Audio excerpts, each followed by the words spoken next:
You know, if you find a stranger's private diary, I mean, human nature says you're going to open it. Oh, absolutely. And when you do, you generally expect like a quiet confession, right? A soft whispered secret.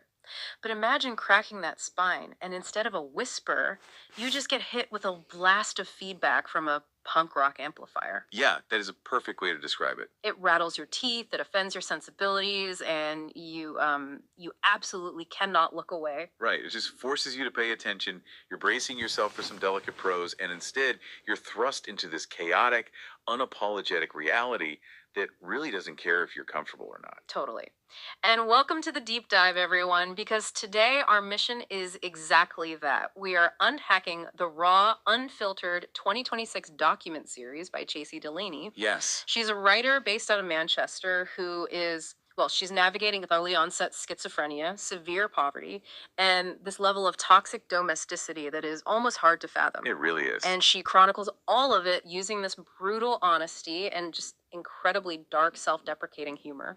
We should probably, we really need to set the parameters for you, the listener, before we go any further, because this is not a clinical, sanitized medical text about mental illness. Right, no sterile evaluations here. Exactly. You won't find that. It is a visceral, highly personal account written in a distinct, really gritty Mancunian voice. I mean, Delaney actually addresses her own writing style right off the bat. I love that part. Yeah, she jokes that while a traditional poet might sound, passively charming, her own delivery is more aggressively constipated. Which is just such a brilliant, self aware admission of her own confrontational mode. Like, she knows she's coming in hot and she's warning you to buckle up. Yeah. Because by the end of our time today, you are going to completely rethink what it means to use art and writing. We usually think of writing as expression, but Delaney uses it as literal survival armor. Yeah, and to understand the subject she tackles, we first have to examine the mechanics of why she writes at all. She aggressively rejects the label of writer or poet in any kind of romanticized sense. Right. To her, this isn't a calling or like a noble pursuit. It's a shield. She explicitly states that writing is an excuse to isolate herself. Yeah. It's a coping mechanism to physically remove her body from the world and just avoid the absolute chaos of drinking in public. Because that's where she feels she loses all control and, dismantles her life. Right. She uses it to hide almost. Exactly. Writing is her way to scream, "This is war," from the top of her lungs. And she deliberately chooses the heavy physical impact of the pen over the passive sanctuary of reading. Which is an interesting distinction. It is. She views reading as minding your own business in a private prison cell. But writing, on the other hand, is taking a chisel to the walls of that cell to actually make an impact on the outside world. But that impact comes with a staggering psychological tax. She introduces a concept that I think anyone who has ever overshared will understand, but she takes it to an extreme. She calls it the writing hangover. Oh man, the writing hangover. Think about that stomach dropping anxiety you feel after sending a highly emotional, risky text message and then just staring at the read receipt. Oh, that is the worst feeling. Right. Now multiply that anxiety by 1,000. That is the baseline for Delaney just from putting her private thoughts into a journal. She describes waking up in the early hours of the morning, sweating, her heart just hammering against her ribs, completely flooded with intense guilt and shame. Yeah.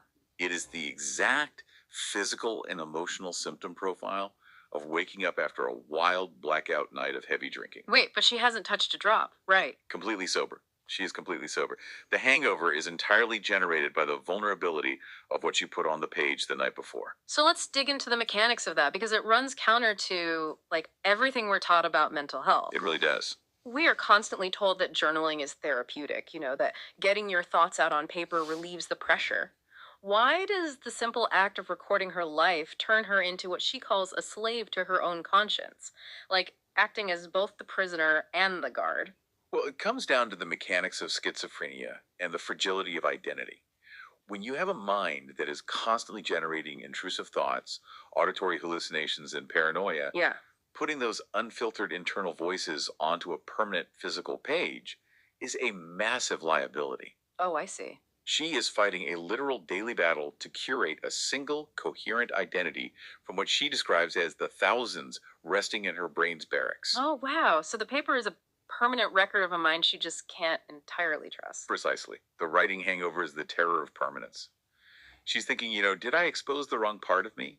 Which of the thousands in the barracks just spoke? Right. Am I safe now that this piece of evidence exists? Are my enemies going to find this and use my own fractured mind to tear me apart? It's terrifying. And if the mere act of letting a piece of paper see her true self causes physical symptoms of panic, how on earth does she handle the people who actually live in her life? That is the big question. Because that fear of exposure on the page has to bleed into who she exposes her heart to. And reading her documents, her love life feels like a bizarre split screen movie. Oh, definitely. On one side, you have this pristine, silent, romantic comedy, and on the other, you have a gritty, really chaotic documentary. The contrast is just jarring. Mm, Let's analyze the romantic comedy side first. This revolves around a man she refers to only as the Muse. right. This is a distant, idealized professional figure. She is intensely fixated on him, having sent him over 100 letters. 100 letters. Yeah, and she obsesses over his rare, brief replies, extracting these tiny, manufactured dopamine hits from them. Mm. But the tragedy is that she is entirely self aware of the illusion. She realizes he only gets the highlight reel. Like the muse only ever sees the curated good side she meticulously crafts for him. And she admits with this brutal clarity that if he actually had to deal with her demons, the hallucinations, the paranoia, the messy reality of her illness, he would run for the hills. Yeah, he's just a fantasy. He is an illusion of salvation, so untouchable that she literally says she would have to die just to be a part of his life. Then we pan the camera to the documentary side of the split screen. This is her real life partner of 16 years. 16 years. Yeah, and this relationship is steeped in extreme poverty and a domestic toxicity that is incredibly hard to read. We are talking about a couple sharing their absolute last 10 pounds to buy meal deals from a 7-Eleven to feed their drunken hunger. Right? We're talking about a dynamic where he pours her last bottle of Jack Daniels down the toilet because she's getting too erratic. Oh, man. She feels a betrayal so profound, she actually compares it to him murdering her childhood hamster. And the arguments they have, I mean, they are absurd, darkly funny, yet just layered with this intense sadness. Yeah, the fart argument. Yes. There's one highly specific scene she chronicles with zero filter. She's getting undressed in their tiny bedroom, she's in physical pain from some stomach issues, and she accidentally farts. Just a normal human bodily function. Exactly. And he just erupts. He starts screaming insult at her, calling her a disgusting animal, telling her she has no self respect. It's awful. And instead of de escalating or walking away, she screams right back. She goes for the jugular, criticizing his physical appearance, his lack of ambition, his empty bank account. It is visceral, petty, and so raw. It reveals the absolute erosion of boundaries between them. But the resentment goes much deeper than petty arguments over bodily functions. I mean, consider the scene where he brings home 5 pounds from doing a market research gig at McDonald's. Oh, that part was just infuriating to read. It's a masterclass in psychological cruelty. He comes home gloating, eating these 2 free burgers right in front of her. While she's starving. Literally starving, with absolutely no food in the cupboards until payday. He uses a 5-pound burger not to share and provide, but to taunt her and establish a momentary superiority in their shared poverty. So we have to ask the obvious question. Why stay? I mean, is she staying with this man out of some twisted, trauma bonded version of love, or is it just the terrifying alternative of being left completely alone with her own schizophrenic mind? That's the core of it. Because from the outside, this looks unlivable. Delaney is hyper aware of how unlivable it looks. She openly acknowledges that whatever romantic spark they once had deteriorated into a dysfunctional, almost family like bond. Right. But to explain why she stays, she uses a fascinating concept from orbital mechanics. She calls it the free return trajectory. Like the Apollo moon missions. Exactly the same principle. In space travel, a free return trajectory means you fly around a celestial body and its gravity naturally slingshots you back to Earth without requiring any additional engine burns or fuel. She applies this to her partner. No matter how far she wanders into the fantasy world with the Yimasi, or how deep she drifts into profound anger and resentment over the McDonald's burgers, autopilot always pulls her back to him. Because for better or worse, his gravity is home.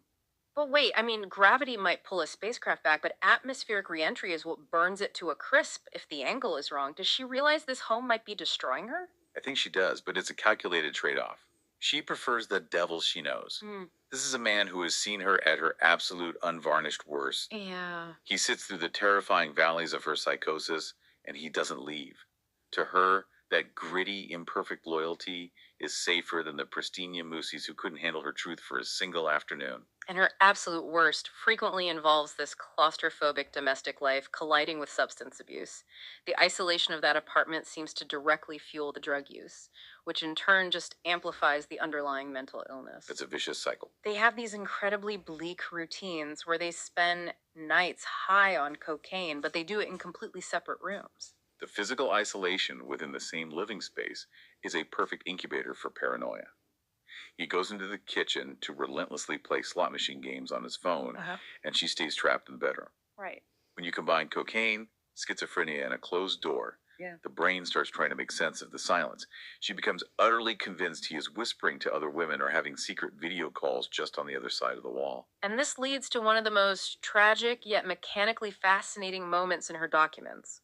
Her paranoia gets so intense that she literally downloads a sound amplifying espionage app on her smartphone. I couldn't believe that part. Right. She plugs in her headphones, presses the phone to the plaster, and tries to listen through the walls to catch him in the act. But as she's straining to hear the phantom girlfriend, she realizes what the ambient noise actually is. Yeah. She isn't hearing a betrayal, she is just listening to the amplified sound of her own throat wheezing. It's a devastating metaphor for her entire condition. She goes looking for an external enemy and she finds her own physical deterioration instead. And that deterioration is severe. It really is. Her hallucinations aren't just the generic blurry shadows in the corner of your eye that we might imagine. They are hyperspecific, surreal, and terrifyingly solid to her. She doesn't just feel a presence. She looks out the window and sees Che Guevara scoping her out over a back brick wall. Che Guevara. She hallucinates a skeletal Lone Ranger wearing a massive cowboy hat. She sees a literal sniper hiding in the crook of the red brick outside her door. She even hallucinates Flat Eric, the yellow puppet from the 90s Levi's commercials. Yes. And she describes hearing full, distinct, multi person conversations happening inside the ambient white noise of running tap water. If we look at the neurological why behind those specific visions, Yeah. it's fascinating. A schizophrenic brain dealing with psychosis isn't usually just conjuring monsters out of thin air. Oh. It is frantic. It is receiving a chaotic overload of sensory input, and it desperately wants to recognize a pattern. So it reaches into the memory banks and projects known cultural entities, Che Guevara, a 90s puppet, a cowboy, onto the visual static to make sense of the noise. The brain is trying to organize the terror. And trying to quiet that terror requires heavy pharmacological intervention, right? Yeah. Which carries its own brutal cost. She talks about suffering from the hairy shuffles. Yeah, the hairy shuffles is her term for a very real, very physical side effect of her antipsychotic medication, haloperidol. What's the mechanism there? I mean, why does a pill meant to calm your thoughts make you physically shuffle? Haloperidol works by strongly blocking dopamine receptors in the brain to reduce the hallucinations and delusions. Right. But dopamine isn't just involved in mood and perception, it is absolutely critical for regulating smooth muscle movement. When you aggressively block it, you induce Parkinsonian like symptoms tremors, rigidity, and a dragging, shuffling gait. Her body is physically paying the toll for the heavy chemistry required to try and put out the fire in her mind. Which brings me to the thing I keep getting tripped up on. How does she write about all of this? Like a sniper outside her door, crippling paranoia, the physical loss of her motor control, with such a dry, almost stand up comedy delivery. It's remarkable. She is constantly taking shots at herself, laughing at her own misery. Because the humor is the only armor she has left. Think about how we use humor in uncomfortable situations to diffuse tension. She's diffusing the tension of her own existence. Yeah. By laughing at her sad fat arse, her ginger hair, or the sheer absurdity being terrorized by a denim-clad puppet, she reclaims authorship over a mind that is actively holding her hostage. It's like she's saying, you can make me see a skeletal cowboy, but I'm going to make fun of his hat. Exactly that mechanism. Yeah. It turns the terrifying into the absurd. It's a vital survival strategy. If she doesn't laugh at the tragedy of her own life, she drowns in it. Wow. The dark humor keeps you, the listener, engaged so you don't look away, but more importantly, it keeps her afloat. Okay, so she desperately needs armor against her internal world. And since she can't control the chemistry of her brain, she seeks absolute control over her physical environment. Yes. This Right. desperate need for a sanctuary leads to this wildly fascinating self identification with a major historical icon. Long before any doctor handed her a formal schizophrenia diagnosis, she felt this bizarre, innate kinship with Vincent van Gogh. She had no formal art education, no background in art history, but she possessed what she calls a schizotonic radar. A schizotonic radar, I love that. She just knew they were operating on the same frequency. She explicitly lists the traits they share. They both have striking red hair. They both suffer from crippling sexual jealousy. They both have a history of self harm. And ultimately, they both share the diagnosis of schizophrenia. Yeah. She looks at Van Gogh and sees a lone wolf, crazy soul, a mirror image of herself across centuries. And she tries to lean into it. There's this hilarious but really telling anecdote where she attempts to honor this connection through interior design. Oh, the pain. Yes. She buys a Van Gogh print for her flat and decides to decorate the room in this chaotic duck egg blue and pale yellow color palette, complete with black woodwork. But the moment it's done, she realizes it is a total unmitigated disaster. The visual noise was just too loud. Right, her mind is already generating 1,000 conflicting signals a minute. Putting her inside a room with clashing colors and bold black lines is a massive sensory overload. She can't handle external chaos when the internal chaos is already at max volume. Which perfectly explains the resulting obsession she develops with an ultra sanitary, completely white living space. Yeah. She demands bright white walls, white ceilings, white wood. Everything must be sterile. And crucially, she insists on hard floors because she has an intense visceral phobia of the noise a vacuum cleaner makes when pushed across carpets. Wait, let's connect that back to the beginning. She hates writing because it ruins the blank page, right? The white room. She's physically building the unwritten page so she can live inside it. Before she ruins it with her chaotic thoughts, she wants to exist in that pure, blank silence. But does a sterile, hospital like room actually give her peace?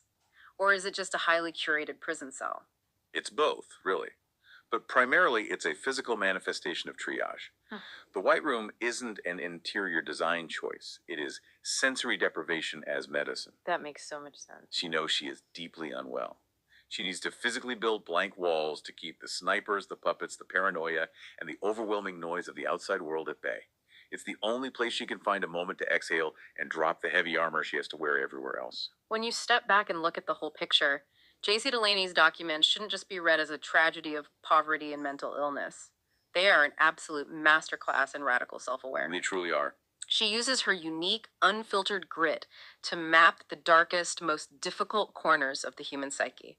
And in doing so, she proves that even in the vicious grips of psychosis and toxic love, there is immense, undeniable power in just being brutally, unflinchingly honest about exactly who you are. She doesn't hide her flaws in the shadows. She puts them under a microscope and forces you to look. It commands respect for her sheer resilience. It really makes you turn the lens on yourself.